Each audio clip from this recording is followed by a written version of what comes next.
Welcome back, brothers and sisters. I am Braden. This is Langley Outdoors Academy, and thank you for stopping by.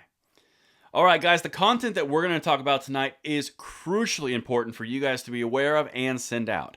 As you guys know, the Supreme Court just handed the left their hats in the most recent decisions. It's unraveling gun control in at least 6 or 7 states out of the 50 as we currently speak.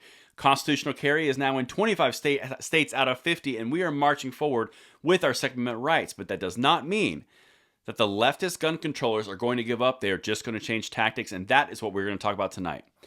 There is going to be some energy going against ballot initiatives to get on the ballot in November to infringe upon Second Amendment rights in this particular state. Now, you guys know how the left works. That works in one state, it goes to the rest of them. This is something that they consistently do from their blue bastions. And we're going to talk about Oregon tonight, where we dive into deep on everything that they're doing.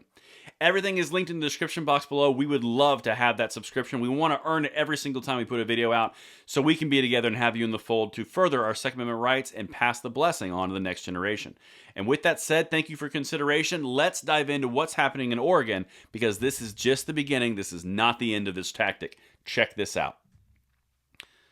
Backers of Oregon gun safety measure hope for a fall ballot. Now, this is an AP article. It's linked in the description box below if I did not tell you. But listen to what they're doing. Salem, Oregon, from the AP. Backers of a proposed initiative in Oregon that would require people to secure permits to buy firearms say concern about recent mass situations have buoyed their effort, and they have enough signatures to place it on the November ballot. It is going on the November ballot, assuming that all these signatures were genuine signatures and they're going to be confirmed by the Secretary of State. This is something that you're going to see consistent, because as the left gets a door shut, they're going to find another door to try to open, and that's the next one. Maine just went through this exact same thing, but they actually shot it down. California's done it. Washington's done it. These ballot initiatives are actually something to worry about, because it goes directly to the voters this coming November. Again, this is massive. And I know a lot of you out there are saying, this is kind of pointless. It's a blue state. And some of you might be saying, I don't trust the certain situations.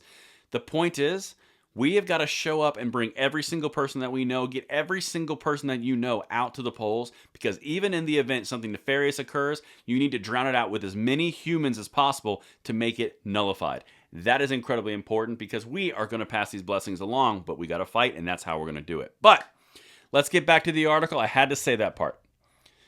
Proponents of the measure say they've been surging interest in the possible November ballot question following recent mass situations, and they hope the move to put the gun issue before voters catches fire in other states.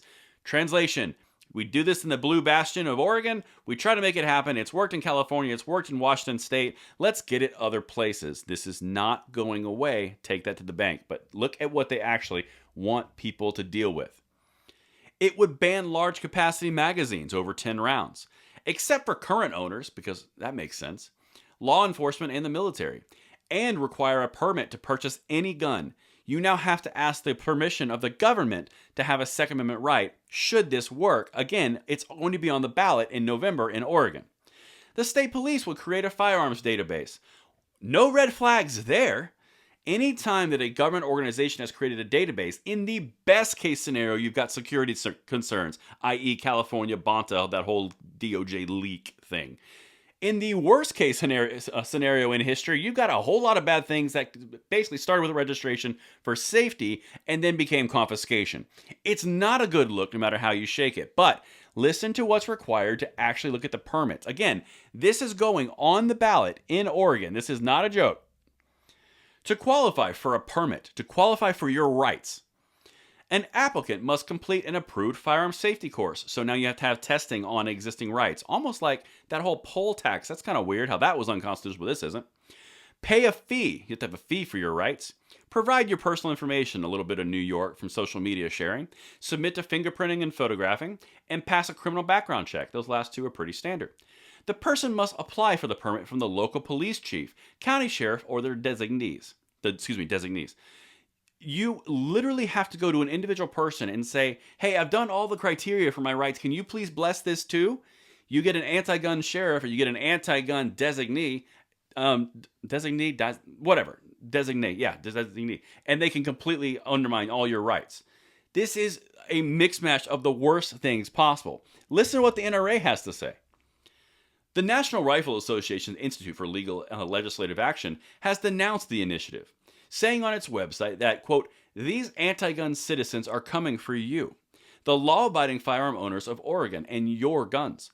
They don't care about the Constitution, your right to keep and bear arms, or your God-given right for self-defense. That was extremely well said.